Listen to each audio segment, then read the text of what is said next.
Greetings, fellow detectives. Wizard Kitten here, bringing you part 3 in our walkthrough for Nancy Drew, Labyrinth of Lies. Let's see, we got the script from Xenia, and we read through the whole thing. It was a long script, guys. But it gave us kind of some useful information. It looks like Xenia is back at her table now, so we got away from there just in time. And looks like Grigor is back here, so let's just check in with him quick. I need your help fixing the fly system, since you broke it. Reasonable. How do I do that? Just check the tablet.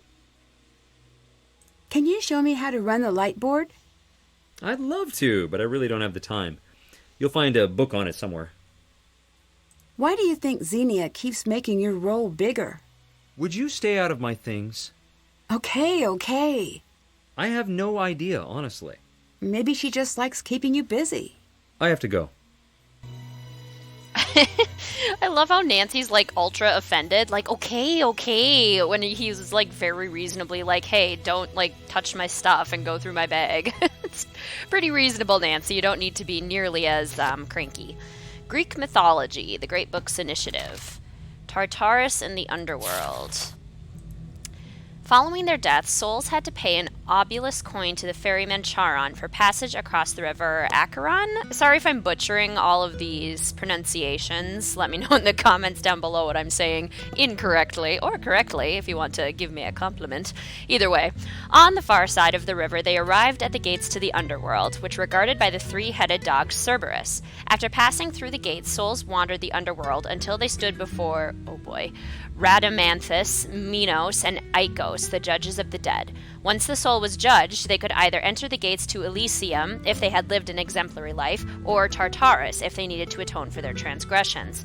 The condemned souls, guarded by the 100-handed Hecatoncheires giants, oh my goodness, labored over their punishments in Tartarus. King Sisyphus, for his trickery and lies, was made to roll a boulder up a hill, only to see it come rolling back down just before reaching the top every time. The husband-murdering Danaides futilely toiled, carrying water in a leaky basin. Tantalus was a man invited to dine with the gods, but he stole their nectar and ambrosia to share with other mortals. He was sentenced to spend eternity in Tartarus, up to his neck in water, with a tree's fruit blowing tantalizingly just out of reach any time he tried to reach for one. Deep within the pit of Tartarus was the prison which held the elder gods, the Titans. Led by Cronus, the Titans had ruled the earth until Cronus' son, Zeus, ignited a rebellion against them. With his allies, including the Hecatoncheires, and wielding his lightning bolts, Zeus defeated and imprisoned all the Titans who had fought against him, except Atlas. Zeus punished Atlas by forcing him to hold the world on his shoulders. Interesting. Okay. Very cool. I'm actually reading Circe right now. It's actually really good. You should check it out if you have any interest in Greek mythology or just in, like, cool storytelling. But it's funny seeing all of the Greek stuff. I need to figure out the combo. And also playing this game at the same time. It's kind of fun. Nice overlap. Plus, when I'm reading, I can pronounce the names any way I want to in my head, and nobody will know if I'm wrong or not. Okay, he says we could... I need to counterbalance the weights to the production settings. To the production settings. Do I have those? Is that what I had? Is that what I took pictures of? No. What did I take pictures of? These are all things from Xenia's script. These are the important pages. Those are light cues. Oh, balance fly system weight values. Okay. So I'm actually going to jot these down in my detective notebook because the sculpture base needs to be 24, and I can't just keep like switching between these because that would be kind of a pain. So the sculpture then has to be 40. The porch has to be 72. The column... are these like actual building things, or are they just like code names for different parts of the set? Because this is a pretty intense set if they have like temples and temple bases and temple tops and temple triangular roof ends and all of these different numbers. Like, this is some intense stuff. I have been in many plays, and I promise that the sets are normally not this complicated. They're never this complicated. You're lucky if you have good sets in a play because it takes a lot of time and resources, and a lot of theaters, especially like community theaters, don't have that option. If you're at a professional theater, obviously they're able to invest a little bit more in that, but like local community theaters or high school theaters, for example, like there's no way. Maybe a museum would be able to invest in this. I mean, we saw the notes in the office where it said that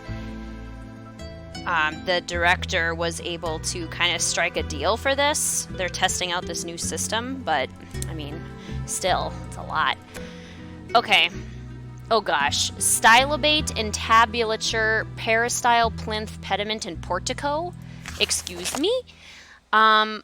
Research design. Portico, porch. Okay, so porch equals portico. That's a thing. What else do we have? Style. Stylobate. Agora, original political space or later marketplace feel. Peristyle, decorated inner courtyard.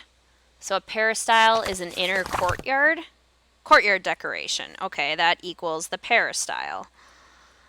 And what else do we got? Plinths, strong enough to support full weight of sculptures placed on them. Plinth. Sculptures placed on them, so that would be like a sculpture base, right? Yeah, so that's a plinth. We're learning all sorts of fun architectural terms in this. What else do we have? Stylobate, entablature. An entablature appears to be the entire roof of a temple. Which includes the triangular top. The triangular top is a cornice. No? Plinth, pediment. We also need pediment. We need entablature, stylobate, and pediment.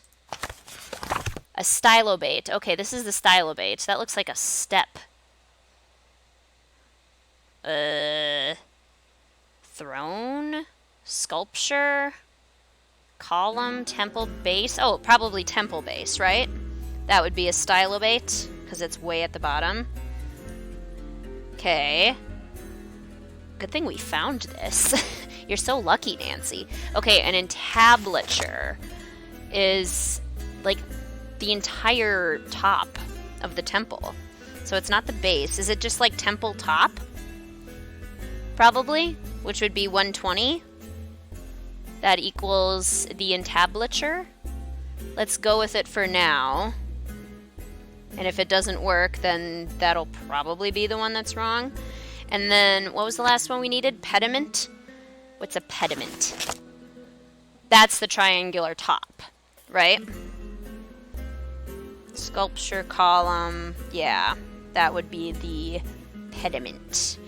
Okay, so now that we've figured out all of these architectural terms, we need to get them to the right numbers, which, how do we do that? Oh, I see, these are weights. So we have 8 12-pound weights, 5 14-pound, 5 22, 5 28, and 4 40-pound weights. So the plinth needs to be 24, which would be 2 12s probably is the only way we can get to 24. So that's the plinth. Okay. The portico needs to be 72, stylobate 96, entablature is 120, and the pediment is 120, and the peristyle is 144.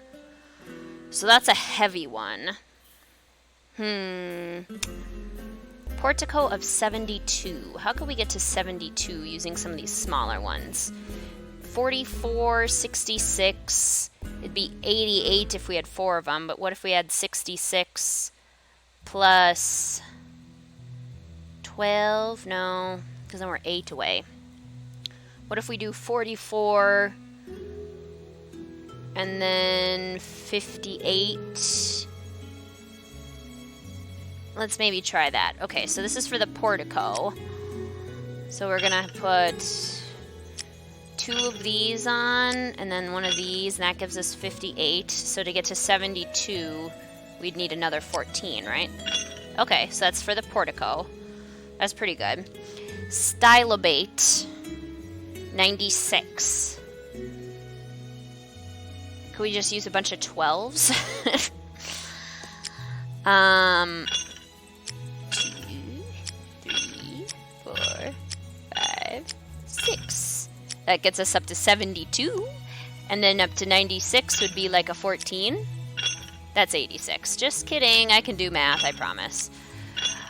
I promise. That's probably not a great idea to use all of one. I have a feeling that would be kind of unwise because then we can't use them for anything else. And I want to save these 40s for like some of the heavier ones. Let's see. 120. 22. What's 96 minus 22? That's 74. We did get to 74 with all of these.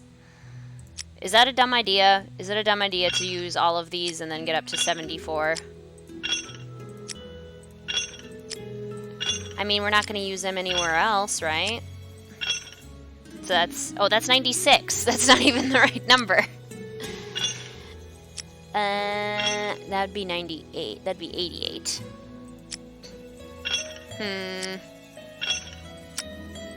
Let's maybe not do that. Okay, what about if we do like 28 and then maybe like 22? What does that get us? That gets us to 50, and then we would need 46. Anything that can get me to 46?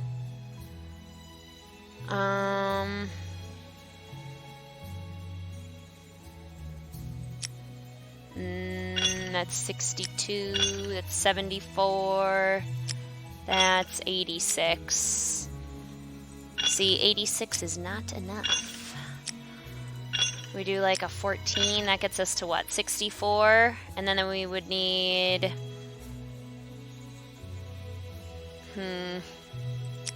That's 86 too. Why can't I get to 96? Why am I having such a hard time getting to 96? Okay, what if we do like 50, and then that's 78. That's 92. That's 100. What weight is this? I don't know. Get rid of it. Drop it, Nancy. Drop it. Because the peristyle probably needs to be pretty heavy, because that's 140. So like 40, 40, that's 120. And then 100, that's 140. That's 142. How do we get 44? I need 24. Oh, 2 12s. Okay, so 144 for the peristyle, which is like as heavy as it can get. The pediment and the entablature both need 120. So, I mean, the pediment... This gives us 50. So what if we do like 2 of each of these for... Oh, but then how do I get 20? Because that gets me up to 100. But then it does not get me to 20.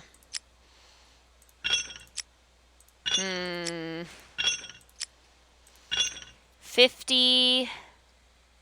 And then I need 70. 28 plus 22 gives us 50, which is a pretty good start. And then, like, what about, like, 90? And then I need 30. Can I get 30 from any of this? 28 plus 12, that's 40. So if I got 80 here, that would work. I don't think that's gonna work, though. I don't think so.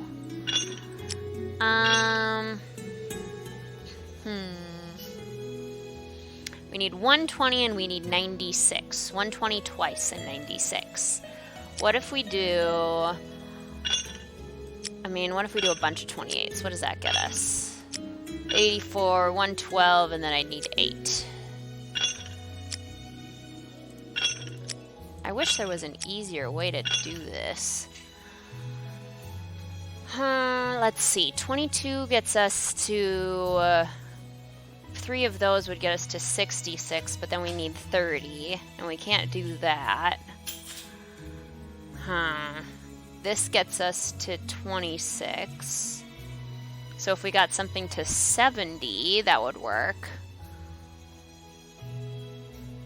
But we don't really have good options for that either. 28 plus 28 is 56. That might work for 96. Because that's 56, and then we need 40. Doesn't one of these equal 40? 28, and then 12. There we go. Okay, so that's 96. So now we need to get to 120 with all of these remaining ones. So what if we do like 40? And then 28, and then 28. That gets us to 96. And that's 118. That's too heavy. That's 110. That's also too heavy. Okay. There's 120 for that one. And now we need 120 for the entablature. Which, what if we do like that, and then that's like 66. And that's 80. 94. 108. 120. Got it. Now maybe Grigor will talk to me. I mean, we fixed it, so he should talk to us. Oh, if he's here. Are you here? Oh no, he's gone. Can we snoop through his stuff again? I mean, we've already looked at it, so there's not much use in doing that. We can go talk to Xenia again, and then maybe go keep working on some of our museum duties. All right. What can you tell me about Grigor? I like him. I know he's the type to flatter. I know it's self-serving to listen to him when he tells me I'm gorgeous and brilliant. But you know what? I can use the emotional junk food some days. It seems a little strange that there are only 4 people in the entire cast and crew. A good stage director doesn't cast herself, but I understand Persephone. Okay, how? I was this happy girl, and one day I fell into this vast sadness. I got out of it, but just like Persephone, I know it will come back for me, even on my best days. I definitely see you have a personal connection with Persephone, but what happens if there's a problem during the performance and you're all on stage? I don't like to think about that. What made you interested in ancient Greece? I guess if I had to pick an answer, I'd say the ancient Greeks. Okay, fair answer. How long have you been touring? On and off for a while. This is my first time directing, but I've been acting since the day I was born. Who hasn't? Later. Talk to you later. Being interested in ancient Greece because of the ancient Greeks is not a fair answer, Nancy. You definitely could have pushed harder there. Let's maybe check in with Niobe. Sorry, can't talk now. Oh, okay, let's not check in with Niobe. She can't talk now. She's busy. All right, we have... What else do we need to do? Can't check that off yet. Oh, figure out how to use the stage lift. I thought Haven't done that. it was fixing things. Still have to do that. Can't check. Haven't done that. Boy, Nancy, you're not doing a whole lot, are ya? You're such a slacker. Make sure the vase display is properly labeled. We still need to figure out the password for the computer, actually. Like, we still totally don't know what that is. And Nancy said it has to be, like, written around somewhere. Because if we look at the computer... It has to be here somewhere. Where? I have no idea. Not on the printer. Is it behind a painting? Is it in this cupboard? On the books? I don't think it's in any of these books. I feel like that'd be a little too obvious. And like way too easy for people to find? Question mark?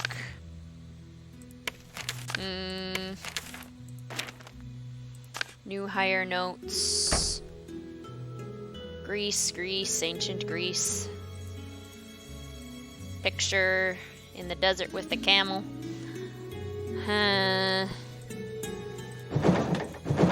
Filing cabinet is locked. We don't know what this is yet, apparently. And there's nothing over here. Well, I guess we will have to find that password in the next episode and get started on some of our museum tasks. Thank you so much for watching, fellow detectives. I will see you soon.